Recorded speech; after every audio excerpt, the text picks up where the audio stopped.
मम्मक से मरम नहीं पाई। माया कैसे?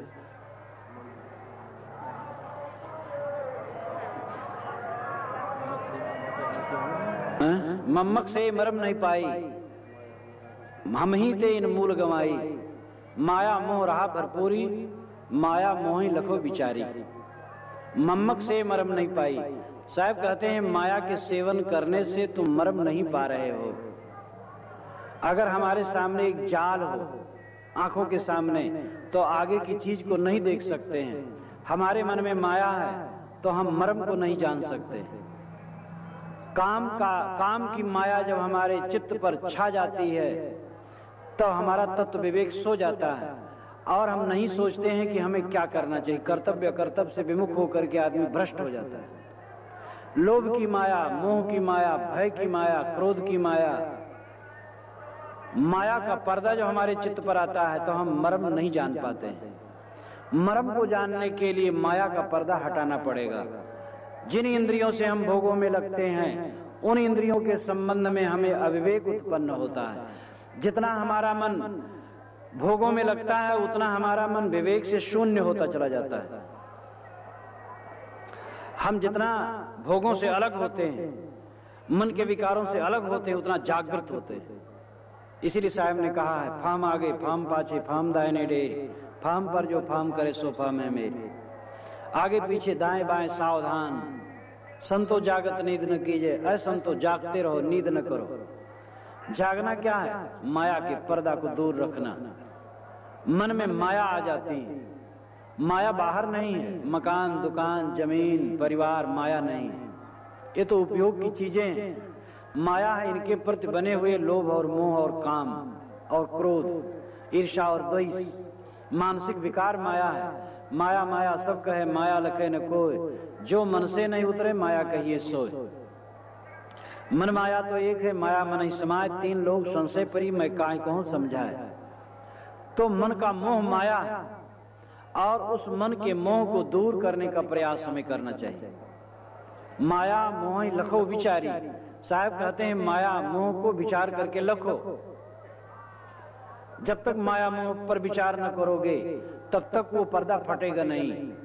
एक मेरा पुत्र है, मेरी गोद में है, बड़ा प्यारा है, और अगर हम विचार करने लग जाएं तो एक लड़का है और मोह घट जाएगा।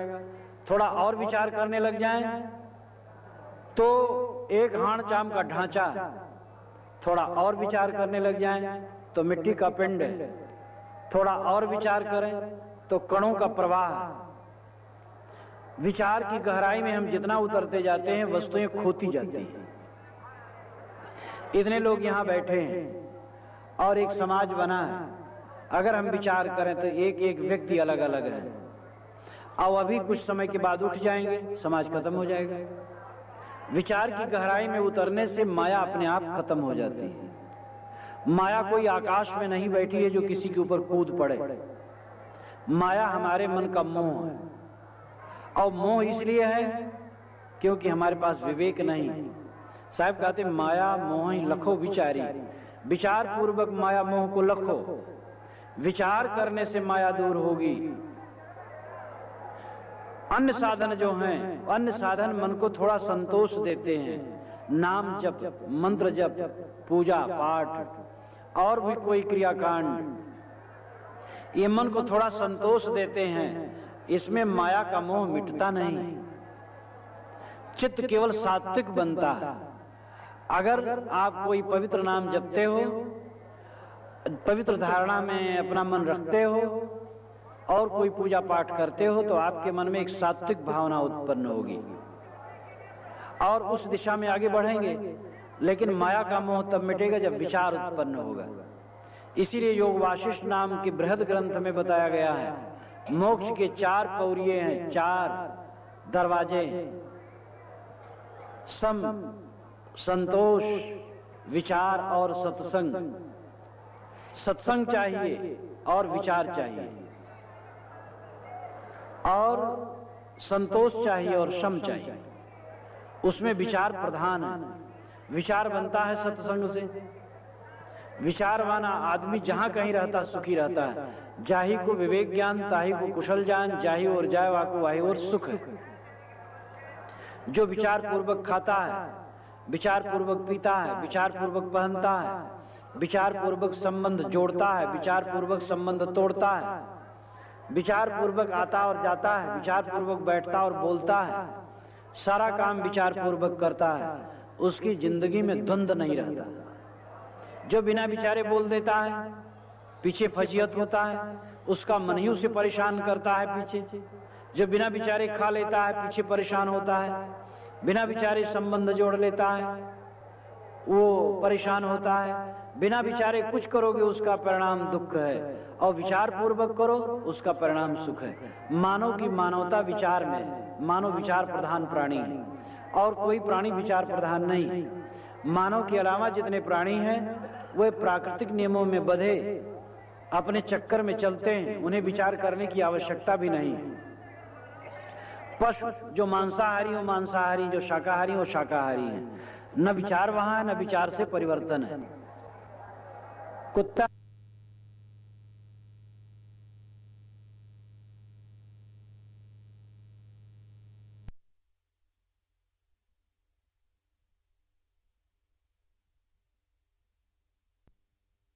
सकता क्योंकि विचार नहीं जग सकता है। आदमी में विचार है, विचार से वो पूरे जीवन के लिए संयमी हो सकता है, और न विचार करे तो किसी क्षण भी वो संयमी नहीं रह सकता है। तो पशु पक्षियों के लिए प्रकृति का विधान है, मनुष्य के लिए प्रकृति का विधान नहीं है। मनुष्य के जीवन में विचार की प्रधानता है। वाणी और मन, मनुष्य को दो महान शक्तियां मिली हुई हैं, और वह विचार करके अपनी बातों को व्यक्त करता है और दूसरे के व्यक्त विचारों को सुन करके समझता है। इसलिए मनुष्य की मनुष्यता है उसके विचार में। विचारवान हमें होना चाहिए। साहब कहते माया मोह लखो विचारी। माया मोह को विचार करके देखो, माया क्या है, विचार करके देखो। जब से हमारा जन्म हुआ आज तक क्या रहा साथ में, जिन लोगों के साथ में हमने जन्म लिया, जिन लोगों के साथ में हम खेले, जिन लोगों के साथ में हमने हंसी मजाक विनोद किया, जिन लोगों के साथ में हमारे दिल की धड़कन धड़कती रही, वह आज कहां है? उनके बीत गए न मालूम कितने दिन हो गए। आज जो मिले हैं कहां रहेंगे? आप लोगों की भीड़ ये कहां बैठी रहेगी मेरे साथ, और मैं भी आपके साथ कब तक बना रहूंगा? तो अगर हम विचार करते हैं तो माया मोह अपने आप टूटता है। माया मोह के टूटने का साधन केवल विचार है। इसलिए भजन अखंड आप कर सकते हैं। दफ्तर में हो वहां भी विचार रखें और भजन चलता रहेगा। टट्टी फेंकते हो, मेहतर का काम करते हो, मेहतर का काम घटिया नहीं समझना चाहिए। अपना अपना मेहतर तो हर इंसान है, हर आदमी अपनी टट्टी धोता है। विचार करते रहे तो वहां भी माया मोह का पर्दा टूटता रहेगा। हल चलाते समय, खेत गोड़ते समय और कोई भी काम करते समय जो रचनात्मक दिशा में कार्य हैं, उन सभी कार्यों को करते हुए हम विचार मग्न हो सकते हैं। विचार मग्न, संकल्प मग्न एक बात नहीं। कोई मन के पुलावे खा रहा है वो विचार नहीं। एक आदमी था, वो बाजार गया था, तो बाजार में देखा एक मुराव था, उसकी दुकान पर बड़ी बड़ी ककड़ियां रखी थी, 1.5 हाथ की ककड़ियां। उसने कभी वैसी ककड़ी नहीं देखी थी। उसने कहा ये क्या है भैया? वो समझ गए बेवकूफ आदमी, इसको ठगना चाहिए। कहे तुम नहीं जानते हो बिलायती अंडा है? कहे कितना दाम है? कहे 5 रुपया। कहे इसका महत्व क्या है? कहे इसमें जब पक्षी निकलता है और बड़ा होता है तो एक पंख मारता 1000 जोजन उड़ जाता है, और दाम इसका केवल 5 रुपया है। वो बहुत सस्ता समझा, 5 रुपया दिया और 4 पैसे की ककड़ी 5 रुपये में लेके चल दिया। और कल्पना करने लगा अंडा फूटेगा, पक्षी निकलेगा, बड़ा होगा, उस पर बैठ करके मैं देश विदेश घूमा करूंगा, दूर दूर तक व्यापार करूंगा और दुनिया के किसी कोने में घुमाऊंगा, क्योंकि एक पंख में 1000 मील जाता है, 1000 योजन जाता है। मग्न था और उसको हाथ में लिए जा रहा था। उधर से कुत्ता दौड़ते दौड़ते आ रहा था। उस कुत्ते का शरीर लगा और ककड़ी टूट गई। दोनों खंडों को लेकर के रोते रोते घर पहुंचा। पत्नी ने कहा क्या बात है? तो बताया। तो पत्नी ने कहा तब तो बड़ा अच्छा था, इस पक्षी पर मैं बैठ करके रोज अपने नैहर घुमाया करती। तो उसने उठाया डंडा और लगा मारने। कहा बेवकूफ, रोज रोज जब तू इसको लेकर के नैहर जाती तो ये मर जाता कि रहता? तो मतलब है ये सब क्या? ये मन के पुलावे खाना है। ये तो बाहर की कहानी हुई, चाहे कहानी सच न हो, लेकिन हम लोग उससे ज्यादा नहीं। 60 वर्ष के हो गए हैं, कल्पना करते रहते हैं 22 वर्ष के नौजवान हैं। टूटी झोपड़ी में पड़े हैं, कल्पना करते रहते सतवाले भव्य भवन में। तो इस प्रकार ये विचार नहीं है, ये तो कल्पना में डूबना है। विचार है तत्व चिंतन। ये शरीर कहां तक सच है, इसमें सच्चाई क्या है, मैं कौन हूं, जगत क्या है, कर्तव्य क्या है, और ये संसार के प्राणी पदार्थ कब तक मेरे साथ हैं, इस पर गहराई से सोचना विचार कहलाता है। और विचार से माया का मोह टूटता है। माया मोह ही लखो विचारी। साहब कहते विचार पूर्वक माया मोह को लखो, और माया मोह को लखोगे तो माया मोह टूट जाएगा। जब तक तुम माया को देख नहीं पाते हो, माया बलवती है। जहां माया को देखे माया गायब हो जाएगी। सांख्य दर्शन में इसका बड़ा सुंदर रूपक दिया गया है। प्रकृत नटी है, वो नाचती है, और पुरुष जब उसे देख लेता है तो वो लजा जाती है और अपना नाचना बंद करके गायब हो जाती है। एक बड़ा सुंदर अलंकारों में कहा गया है। अर्थ यही है कि मन का मोह मानो नटी है, और जब पुरुष देख लेता है, यानी व्यक्ति जब उस माया मोह को देख लेता है तो नाटक बंद हो जाता है। तो माया मोह ही लखो विचारी। विवेक पूर्वक माया मोह को लखो और माया मोह का पर्दा निश्चित ही टूटेगा। जो माया मोह के पर्दे को फाड़ करके जीता है वो सुख से जीता है। घर में रहो, परिवार में रहो, लोगों को स्नेह दो, सद्व्यवहार करो, लेकिन ममता न करो। सब समय जाना है, ये भाव जिसके मन में बना रहता है वो कहीं भूलता नहीं। जो मान बैठा है यही रोज रहना, वही भूलता है। जाना सबको है, चाहे सबको अपना माने और चाहे सबको अपना न मान कर रहो। जितनी अवधि है उतने दिन रहोगे और जाना पड़ेगा निश्चित अवधि को। लेकिन जो जगत को जीत करके रहता है, जीता है, वो कल्याण प्राप्त करता है, और जगत में हार करके आसक्त होकर के जीता है, वो बंधन प्राप्त करता है। इसलिए हमें जगत को जीत करके रहना चाहिए। आए हैं सो जाएंगे, राजा रंग फकीर, कोई सिंहासन चढ़ चला, कोई बांधे जात जजीर। जो आए हैं वो जाएंगे, चाहे राजा हो, चाहे रंग हो, चाहे फकीर हो। फर्क इतना ही है कि एक सिंहासन पर बैठ करके जाता है, एक जंजीर में बंध करके जाता है। सिंहासन पर बैठ करके जाने का मतलब क्या है? मोह को जीत करके जाना, राग का क्षय करके जाना, अपने मन को सबसे अनासक्त करके सब समय आनंद मग्न होकर के रहना। और एक जंजीर में बंध के जाना, काम में बंधे, क्रोध में बंधे, ईर्ष्या द्वेष में बंधे, चिंता शोक मोह विकलता में बंधे, अनेक मानसिक विकारों में बंधे हैं। तो बंद करके गए तो कोई मतलब न हुआ। ये या जगत रहा भरपूरी, जगत होते है जाना दूरी। ये या कहे सुनो रे भाई, हम ही तेन जय जय पाई। यह अक्षर से सदगुरु उपदेश करते, ये या जगत रहा भरपूरी। यह अक्षर कहता है कि जगत भरपूर है, भीतर बाहर जगत धू धू करके गुजर रहा है। लेकिन साहब कहते जगत होते है जाना दूरी। इस जगत से तुम्हें दूर जाना है, इस पर होश करो, ध्यान दो। ये देखो बाहर जगत धू धू कर रहा है, कितना हल्ला गुल्ला चारों तरफ, कितने आदमी, मानो ये तो मेला है। नगर में जाओ वहां भी दशा है, जहां कहीं भी जाओ सब जगह ये संसार है, थोड़ा कम या ज्यादा। तो संसार बाहर धू धू करके गुजर रहा है और भीतर धू धू करके गुजर रहा है। ये बाहर का संसार तो कोई बात नहीं, लेकिन जो भीतर धू धू करके गुजर रहा वही महाबंधन है। ये संसार का राग, ये प्राणियों की ममता, पदार्थों का लोभ, कामासक्ति, द्वेष, ईर्ष्या, घृणा, चिंता, शोक, मोह, ये अंदर का जगत है। और हमारे अंदर और बाहर दोनों तरफ जगत धू धू करके गुजर रहा है। और इस जगत को साहब कहते जगत होते हैं जाना दूरी। ये समझ लो, जो तुम बाहर देख रहे हो इससे दूर जाना है, और भीतर जितने तुम्हारे गर्दा गुब्बार है वो भी झूठे हैं और उनसे भी आगे जाना है। लेकिन हम भ्रमित हैं और हम संसार को क्षय नहीं कर, संसार का क्षय नहीं करते। संसार का क्षय का मतलब है हमारे मन में जो संस्कार है वही संसार है और उसी का क्षय करना है। बाहर हल्ला गुल्ला होता रहे, ये तो होता रहेगा, अंदर का हल्ला गुल्ला बंद करना चाहिए। अंदर का राग, अंदर की लिप्सा, अंदर की आसक्ति, अंदर का मोह, इसका क्षय करना चाहिए। अगर अंदर का जगत शांत हो जाए तो हमारे लिए मानो जगत शांत हो जाए। अब अचानक शांत होगा, अचानक प्राणायाम जाएंगे और सब जहां का तहां पड़ा रह जाएगा। इसलिए पहले हमें अंतर जगत को शांत करना चाहिए। मन में जो मोह की रस्सी है उसको काटना चाहिए। मोह निशा सब सोनहारा, देखई सपन अनेक प्रकारा, यही जग जामिन जागई जोगी, परमार्थी प्रपंच वियोगी, जानी तबहि जीव जग जागा, जब सब विषय विलास विरागा। गोस्वामी जी कहते हैं माया मोह में सब सो रहे हैं, और इस जगत में जागने वाला वही है जो माया मोह का परित्याग कर देता है। एक ही स्वर चारों तरफ से, कुरान उठा करके देखो वहां भी ये बात आती है, बाइबल उठा करके देखो वहां ये बात आती है, वेद शास्त्र देखो, संत बानी देखो। परमार्थ का सार तत्व यही है, सबसे अनासक्त हो जाओ।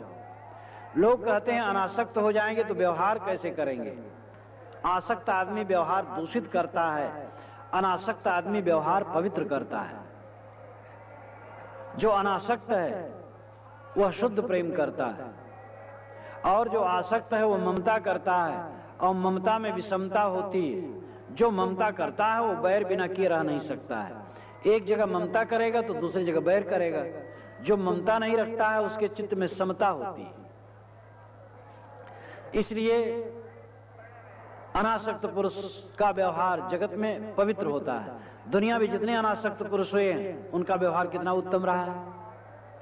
प्रसिद्ध संतों को लो, प्रसिद्ध संतों का उदाहरण सभी जानते हैं, लेकिन प्रसिद्ध संतों को छोड़ करके सामान्य संत भी होते हैं, सामान्य गृहस्थ भी होते हैं। गृहस्थों में भी ऐसे ऐसे लोग हैं जो ममता को जीत करके हैं, उनका व्यवहार भी बहुत बढ़िया होता है।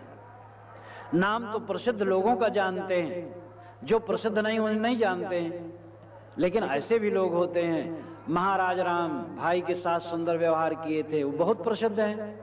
लेकिन आप लोगों के बीच में भी ऐसे लोग हैं जो भाई के साथ उत्तम व्यवहार करते हैं, उनको लोग नहीं जानते, वे प्रसिद्ध नहीं है। तो कोई भी हो, इसलिए उदाहरण तो हम प्रसिद्ध लोगों का देते हैं। दुनिया में जितने अनासक्त पुरुष हुए हैं वही जन कल्याण करने में ज्यादा डट पड़े हैं, वही लोक मंगल किए हैं। और जो अनासक्त होगा उसका व्यवहार पवित्र होगा, यह निश्चित है। इसलिए यैया जगत रहा भरपूरी, जगत होते है जाना दूरी। साहब कहते जो जगत तुम्हारे में भरपूर हो रहा है, जो जगत तुम्हारे में धू धू करके रात दिन गुजर रहा है, उस जगत से तुम्हें दूर जाना है। ये मित्रों के चेहरे, ये प्राणियों के चेहरे, ये पदार्थों के रंग रौनक अंत में सब धुल जाएगा और सबसे आंखें बंद हो जाएंगी और अकेले चल देना पड़ेगा। उस दिन करो रे मनवादिन की तदबीर, ये वचन कितना तीर के समान है। जगत होते हैं जाना दूरी, ये या जगत रहा भरपूरी। जगत भरपूर है, जगत में हम डूबे हैं, लेकिन जगत से दूर जाना है। घर मकान परिवार धन संपत्ति जिसमें हम अत्यंत आसक्त हैं, एक क्षण के लिए छोड़ना पिनाक हो रहा है, वो सब समय के लिए आंखें ढकते ही गायब हो जाएंगे। इस चीज को जो समझता है पहले जागता है, पहले उनको लेकर के दुर्व्यवहार नहीं करता है। आत्मा परमात्मा संबंधी सारी बातें, धर्म कर्म संबंधी सारी बातें, साधना संबंधी सारी बातें तभी सफल होती हैं जब आदमी का चित्त अनासक्त हो। गीता में अनासक्त योग का बारंबार जो वर्णन किया गया है इसीलिए किया गया है। और समस्त संतों ने जो कहा, कबीर साहब ने कहा, कहीं कबीर सो उबरे जाहि न मोह समाए। बहुत छोटा सा वचन है, कहीं कबीर सो उबरे जाहि न मोह समाए। जिसके मन में मोह नहीं समाता है वो उबरता है, जो मोह में डूब जाता वो नहीं उबरता है। इसलिए जगत होते हैं जाना दूरी, इस जगत से हमें दूर जाना है, इसकी सावधानी रखनी चाहिए। कहाँ दूर जाना है? किसी लोकांतर में जाना है? लोकांतर में नहीं जाना है। दूर जाने का मतलब इन सब का विस्मरण हो जाएगा, इन सब का संबंध कट जाएगा। जीव का शरीर छूट जाए और छूट जाने के बाद उसी घर में चाहे जन्म ले, लेकिन पहले का आभास थोड़े रहता है, कुछ नहीं रहता है। तो जो कुछ संसार है हमसे दूर हो जाता है। मन से दूर हुआ, बस दूर हुआ। गाड़ी नींद में पहुंच करके हम अपने शरीर को भी भूल जाते हैं 4-6 घंटे के लिए। तो साहब कहते हैं जगत होते है जाना दूरी, यैया कहे सुनो रे भाई, हम ही तीन जय जय पाई। यह अक्षर कहता है कि अय भाई सुनो, हम ही तीन जय जय पाई। हम करके ही लोग अपना जय समझते, अपनी विजय समझते हैं। यानी संसार में अपनी विशेषता अहंकार में समझते हैं। संसार के प्राणी पदार्थों में अहंकार ममता करके अपने जीवन का लाभ समझते हैं। हमारे मन में जितनी अहंकार ममता होती है उतना हम समझते हैं कि हम सफल हैं, लेकिन वास्तव में सफल वही है जो अहंकार को अलग कर देता है। अपने को संसार में जोड़ना, संसार को अपने में जोड़ना, यही अविद्या है। और इसी को जो काट देता है वही जानो विद्वान है, वही जानो ज्ञानी है। संबंध दोष से विकार उत्पन्न होता है। संबंध दोष में सावधान रहना सच्चा भजन है। आदमी धन का संजोग पा करके दुर्व्यवहार करता है। युवक और युवती एकांत में हो करके उनके जीवन में दुर्व्यवहार आता है। और इसी प्रकार कहीं भी कोई भी बात है, संग दोष से विकार उत्पन्न होता है। संग दोष न हो तो विकार नहीं उत्पन्न होता है। इसलिए संग दोष से सावधानी की महती आवश्यकता है। और हम अविवेक पूर्वक मानते हैं कि मेरा है और बनाते हैं मन में ये मेरा है, ये मेरा है। बारंबार वस्तुओं को, प्राणियों को देख करके अपने मन में अहम बनाते हैं, ये सब मेरे हैं। ये महाअविवेक का लक्षण है। मैं तनहूं अज्ञान यही है, मैं नहीं तनहूं ज्ञान कहाई। कहे राम सुन लक्ष्मण भाई। राम ने लक्ष्मण से कहा है एक बार कि मैं शरीर हूं, यही अज्ञान है। मैं शरीर नहीं हूं, यही ज्ञान है। सारे प्राणी पदार्थों को अपना न मानना ज्ञान है, और सब कुछ को अपना मानना यही अज्ञान है। क्योंकि जो अपना नहीं है उसको अपना कहना अज्ञान नहीं तो क्या है। तो सब कुछ को अस्वीकार कर देना सच्चा भजन है। नास्मि नामे नाहम, कपिल का महासूत्र है। यह सब मेरा नहीं है, मैं क्रियावान नहीं हूं, मेरा भोक्तृत्व नहीं है, संसार में एक क्षण मेरा नहीं है। इस प्रकार जो विवेक में जागता है उसके जीवन में शोक नहीं होता है। और जो जितना ही अपने आप को प्राणी पदार्थों में चिपका लेता है, आबद्ध कर लेता है, आसक्त कर लेता है, उतना शोक करता है। शोचत मुह्यमान है। वेद के मंत्रों में यही बताया गया, अनिशया शोचत मुह्यमान है। जो मुह्यमान है, विमोहित है, वही सोचता नहीं, चिंता करता है। और वही अनीश यानी असमर्थ है। जो मोह को त्याग देता है वो ईश हो जाता है, और जो मोह में डूबा है वो अनीश है। ईश कहते हैं समर्थ को, अनीश कहते हैं दुर्बल को। जो मोह करता है वो दुर्बल होता है, जो मोह त्याग देता है वो सबल हो जाता है। जो सबल होता है वही अपना और दूसरे का कल्याण करता है। भारत को आजाद करने के लिए गांधी जी ने जब आंदोलन चलाया तो उन्होंने कहा लोगों से कि आप लोग शादी मत करो, अगर शादी नहीं की हो तो शादी मत करो, और शादी कर लिए हो तो पति पत्नी भाई बहन बन जाओ, अनासक्त हो, तब देश का कल्याण होगा। और अपने बीवी बच्चों में, अपने पति परिवार में तुम लोग आसक्त रहोगे तो देश का कल्याण नहीं होगा। मन उसमें लगा रहेगा, राग में पड़े रहोगे। देश को आजाद करना है, अंग्रेजों को भगाना है, स्वतंत्रता के लिए जरूरी है ब्रह्मचर्य का पालन करो, शादी मत करो। और शादी कर लियो हो तो भाई बहन बन जाओ आपस में। उनकी बात लोग मजाक करते थे कि तुम बेकार की बात कहते हैं बापू, लेकिन उनकी बात में सार था। जिसका मन अनासक्त होता है वो ज्यादा समर्पित हो सकता है, आसक्त आदमी उतना समर्पित नहीं हो सकता है। तो माया मोह ही लखो विचारी, जैसे साहब ने कहा विचार पूर्वक माया मोह लखो, उसी प्रकार कहा जगत होते है जाना दूरी। और उसी प्रकार कहा कि उसके विरोध में साहब ने कहा कि आदमी और क्या करता है, वो हम करके समझता है कि हमारी विजय होगी, हमें शांति मिलेगी, हमारे जीवन में कल्याण होगा। मेरा है मेरा है मेरा है, ऐसा मान मान करके अपना कल्याण समझता है।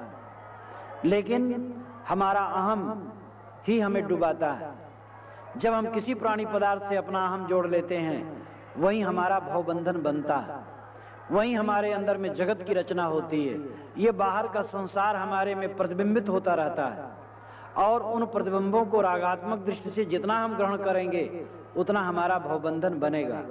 और ऐसे भवबंधन में किसी को न ध्यान लगेगा, न समाधि लगेगी, न शांति मिलेगी। इसलिए जो संसार के प्रतिबिंब हमारे मन में पड़ते हैं, उन प्रतिबिंबों को हमें खोना चाहिए, अनासक्त होना चाहिए। तो जगत होते है जाना दूरी, ये या कहे सुनो रे भाई, हम ही तेन जय जय पाई।